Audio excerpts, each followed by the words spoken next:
Under the dim glow of a solitary lantern, the winding road leading to the old Thuong River Village looked eerily deserted.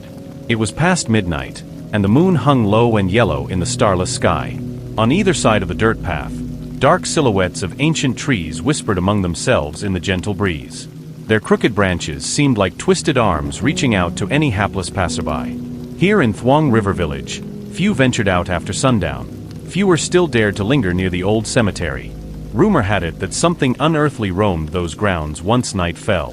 Whispers spoke of a restless corpse, a macabre phenomenon akin to the old legends of Asian zombie, the dreaded walking dead. These rumors had circulated for decades, always in hushed voices and half-forgotten recollections. Most in Thuong River Village dismissed them as superstitious nonsense, tall tales concocted to scare children into obedience. Yet, beneath the veneer of dismissal lurked a quiet, persistent dread. Even the most skeptical villager locked their doors tight every night and hung protective talismans on their gates. For while many scoffed publicly in private, they acknowledged that something out there, beyond the flicker of the village lights, might indeed stir after the final breath had escaped from mortal lungs. During early autumn, the weather in Thuong River Village was often unpredictable. Days were sizzling hot under a relentless sun, but nights turned cold, blanketed with swirling mist that blurred everything into ghostly outlines. It was in this season that old Mr. No fell gravely ill. He was a proud man of about 65, with a hard-scrabble life behind him. Years as a fisherman, then a farm laborer. Over the last few years, his health had deteriorated rapidly, despite the best efforts of the local herbalist and the occasional doctor from the next district over. On an especially humid afternoon, Mr. No took a final ragged breath and passed away at home, surrounded by his grieving children, grandchildren, and neighbors. According to the custom, his family arranged a swift funeral. The local undertaker, Mr. Bew, prepared the body carefully, clothed it in a simple white tunic, a cloth band around the forehead to keep the jaw shut. Over the next 2 days, relatives and friends from nearby hamlets arrived to pay their last respects. Incense curled in the stifling air, and the sorrowful drone of ceremonial instruments echoed around the wooden beams of the old house.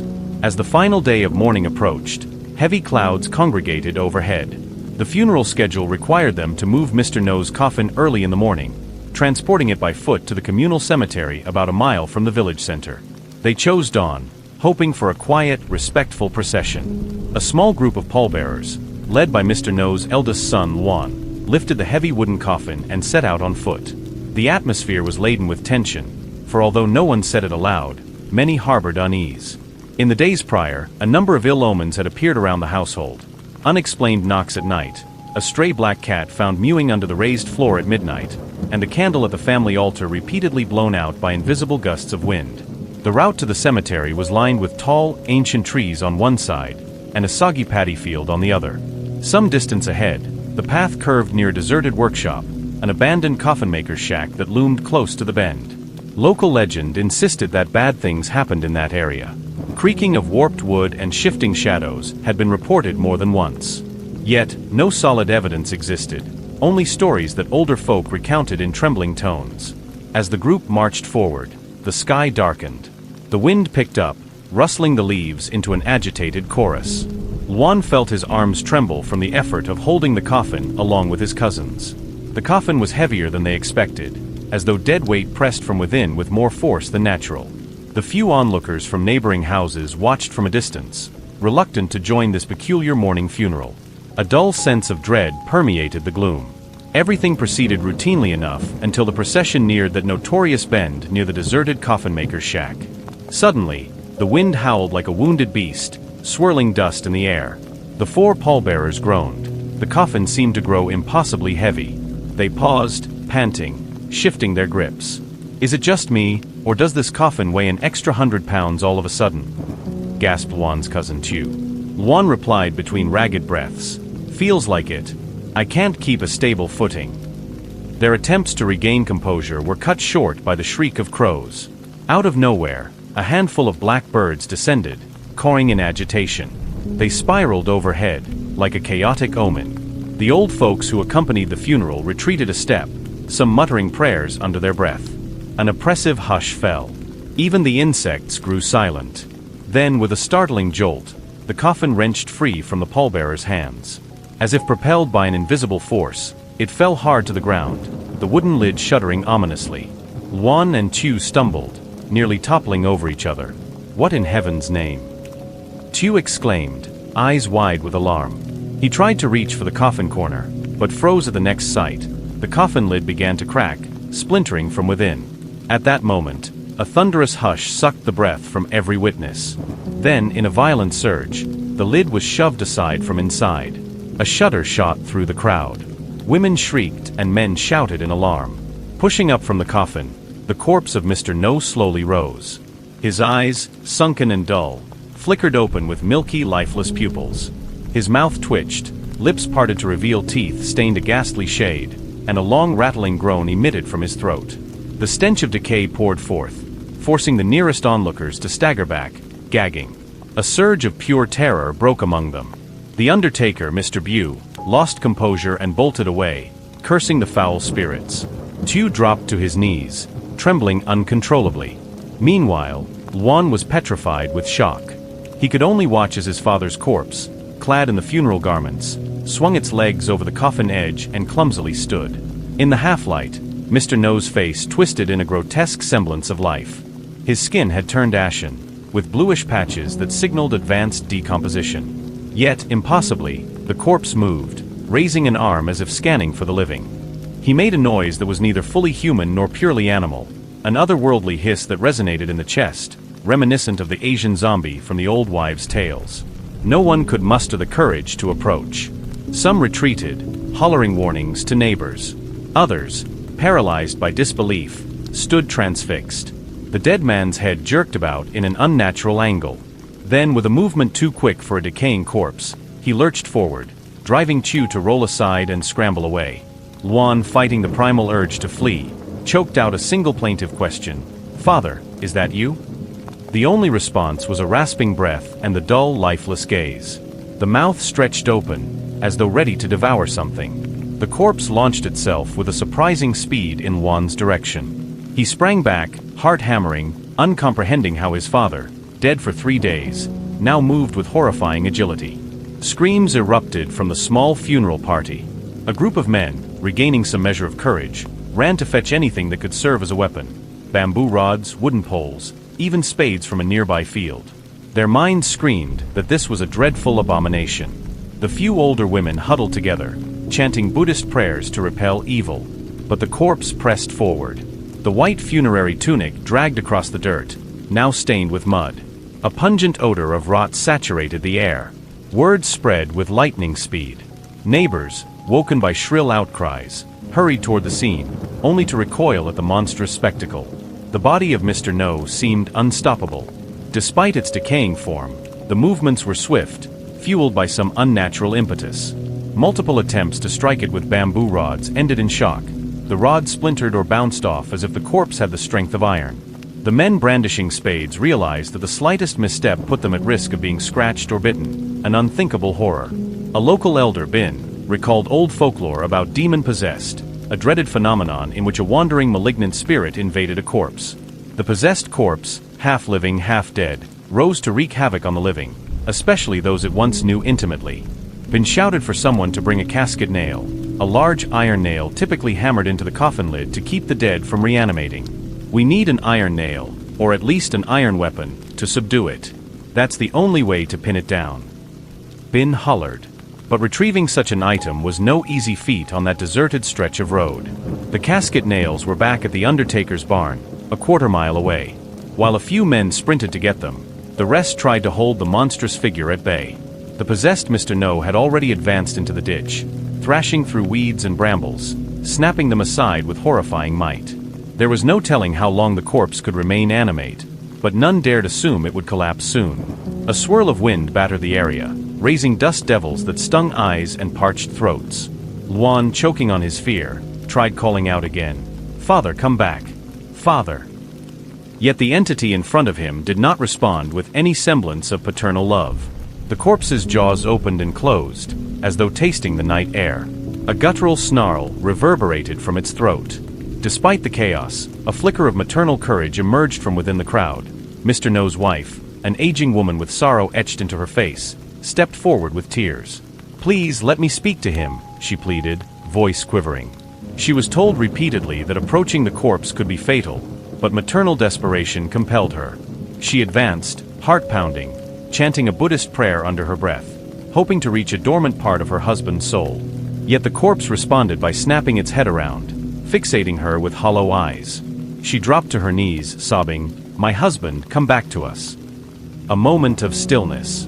Then, a moan more heartfelt than the earlier hisses emerged from the corpse's parted lips. For an instant, it seemed as if the spirit recognized her. Its posture slackened fractionally. But that illusion was brief. The next second, it resumed its menacing stance, forcing her to scramble back. Just then, the men who had rushed off returned, brandishing 2 large nails and a mallet. They brandished them at the animated corpse, circling it. Bin the elder guided them. "We must hammer it into the center of the back or directly through the chest, pin it to the earth. We have to recite the banishing words while we do it." But the practicalities of subduing a hyper-aggressive rotting body were formidable. As the circle closed in, Juan found himself facing the monstrous figure that once was his father. Tew gripped an iron rod scavenged from a broken fence, trembling. The nails glinted in Bin's hand, reflecting the faint dawn light that had begun creeping into the sky.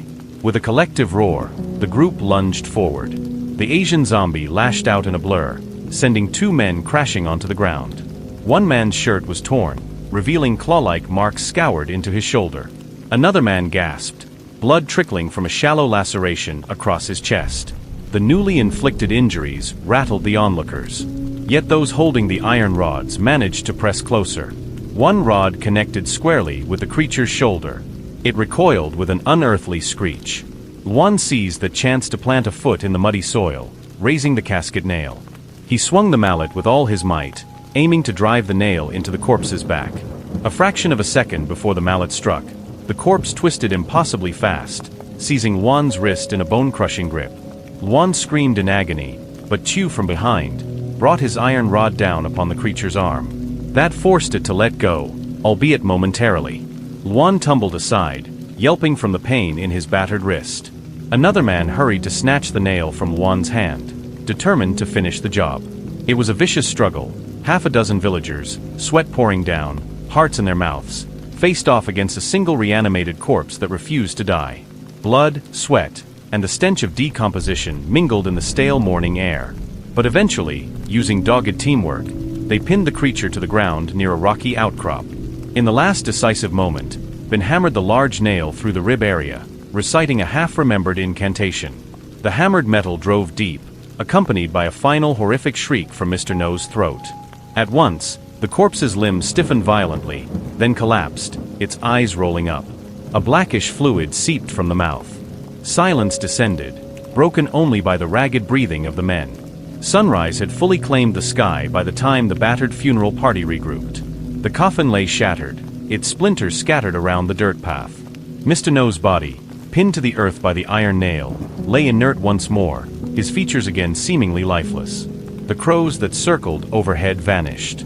The wind died down to a gentle breeze. But the villagers who had witnessed that horror would carry it in their minds forever.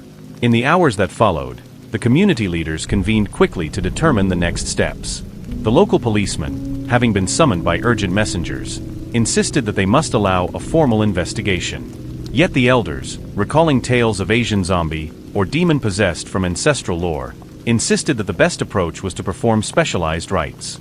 They reasoned that if they tampered with the body incorrectly, Mr. No might rise again. At noon, a revered Buddhist monk from a neighboring temple arrived. He surveyed the scene solemnly, offering prayers for Mr. No's spirit to find release. The villagers gingerly placed Mr. No's remains into a new coffin, this time securing it with special blessings and multiple iron nails along the lid. They also laid protective talismans around the corners. The monk then led a chanting session to appease any wandering spirits that might have possessed the corpse. Juan and his siblings, traumatized but relieved to see an apparent end to the nightmare, knelt in prayer, tears shining on their cheeks. "Let the spirit of our father rest," Juan pleaded silently. "No more wandering, no more hatred. We only wish him peace." Though physically exhausted, the entire village cooperated to bury Mr. No again in a different site, one known for its reputedly pure soil. A small cluster of banana trees near the edge of farmland marked the new grave. They believed the ground there was less prone to supernatural infiltration. This second funeral ceremony was swift, lacking the fanfare of the first. Everyone was too frightened to prolong the event. In the days that followed, rumors spread like wildfire beyond Thuong River Village. People from distant hamlets whispered about the walking corpse. Some scoffed at the notion, dismissing it as an elaborate hoax or mass hysteria. But the residents knew better. The memory of that harrowing dawn near the bend refused to fade. Many who had faced the Asian zombie up close could not sleep for nights, haunted by the image of those lifeless eyes, the snapping jaws, and the malevolent hiss. As the rainy season advanced, life in Thuong River Village gradually returned to a semblance of normalcy. Children resumed school, farmers tended their fields, and fishermen cast nets into the slow-moving river. The old roads, however, never quite recovered their sense of quiet safety. Passing the abandoned coffin-maker's shack, people walked faster, heads lowered. The bend in the road remained infamous, with some villagers even proposing they put up a modest shrine or a sign reminding passers-by that dark forces once manifested here. One might expect the story to end with Mr. No's second burial, but the demon-possessed phenomenon left a lingering resonance. Several months later, a traveling merchant passing through Thuong River Village reported seeing a dim figure in the early hours, near the same bend. He claimed it was a man wearing a tattered funeral tunic, stumbling in the tall grass. The merchant, spooked, ran off. Upon sharing his account in the local tea house, half the villagers dismissed him as a delusional traveler. The other half grew uneasy, recalling the Asian zombie event. Word went around that Mr. No might not rest as peacefully as they had hoped. Still, no major incident reoccurred to match the horrors of that day. The local policeman found no trace of disturbance at the bend, aside from the merchant's footprints. The new coffin with Mr. No's remains stayed firmly in place in the grave, the iron nails presumably safeguarding from any further attempts at resurrection. Yet, an unspoken tension lingered in the air. People remained alert during funerals, paying close attention to how they handled the deceased. Multiple families began employing iron nails in their own loved ones' coffins, just as a precautionary measure. Folklore and caution merged seamlessly into everyday tradition. Year by year, the memory of Mr. No's rising wove itself into local legend. New generations heard the tale from grandparents, around flickering oil lamps, as cautionary bedtime stories. They learned about respecting the dead, handling funerals meticulously, and never ignoring the old superstitions, like placing a small mirror or protective talisman over a corpse's face to prevent evil infiltration. As for Luan, he eventually moved away from Thuong River Village, finding work in a bigger town far upriver. He rarely spoke about that day, but occasionally, in quiet corners of conversation, he would confide to close friends that there are mysteries in this world beyond rational explanation. He recounted how close he came to losing his life at the hands of his own father's reanimated body. He described the uncanny strength that overcame the corpse, and how it felt to gaze into the hollow eyes of a beloved parent turned monstrous. Over the course of his life, whenever Luan heard rumors about a fresh case of Asian zombie or demon-possessed, an uncontrollable shiver would crawl down his spine. Meanwhile, the old route near the coffin-maker's shack remains lonely. The building stands in partial ruin, its roof caved in by storms, the sign carpenter and coffin-maker, El Truong Long, faded. On muggy nights, the wind pushes through broken shutters, creating haunting moans. Perhaps no more Asian zombie roam that path, but the villagers keep their distance, letting the structure rot in peace. An elder local poet once wrote lines about Thuong River Village's tragedy. In hush of dawn the coffin stirs, earth's hush undone by dreadful slurs, a father's face in final gloom, risen unearthly from the tomb. Though these verses circulated in small local circles, never reaching broad publication, they served as a grim reminder of how illusions of final rest can be shattered by forces unknown. The poet believed that Mr. No's spirit had not found peace when first interred, leaving him vulnerable to a wandering ghost or malevolent entity that took hold of his shell. So the poem insisted that the living must always ensure the dead have their proper unwavering rights. Otherwise, the boundary between life and death can be violently torn asunder. Thus, the story lingers on, woven into the cultural tapestry of the region. When the monsoon rains lash down, pounding the rooftops with thunder and wind, older men still recall that morning's horrific scene. They discuss it in hushed tones, glancing about warily. And every funeral in Thuong River Village, from that day onward, is conducted with an undercurrent of trepidation. Extra nails, extra prayers, a closer watch on the coffin, Whatever it takes to ensure no spirit gains entry, no malevolent presence interrupts the rest of the departed. No one, of course, can say with certainty that the phenomenon will never return. Some nights, it is said, the crows gather at that old bend, cawing incessantly. If you stand there, they claim, you might catch a fleeting glimpse of a pale figure in a white tunic drifting among the trees, eyes reflecting a dead moon. A shadow that occasionally steps across the threshold of the living, seeking something. Perhaps the warmth of a family it once loved, or maybe just a release from the dark fate that chained it to the mortal realm. It is easy to brush aside legends of walking corpses as superstitious nonsense, particularly in an age of modern science and rational thinking.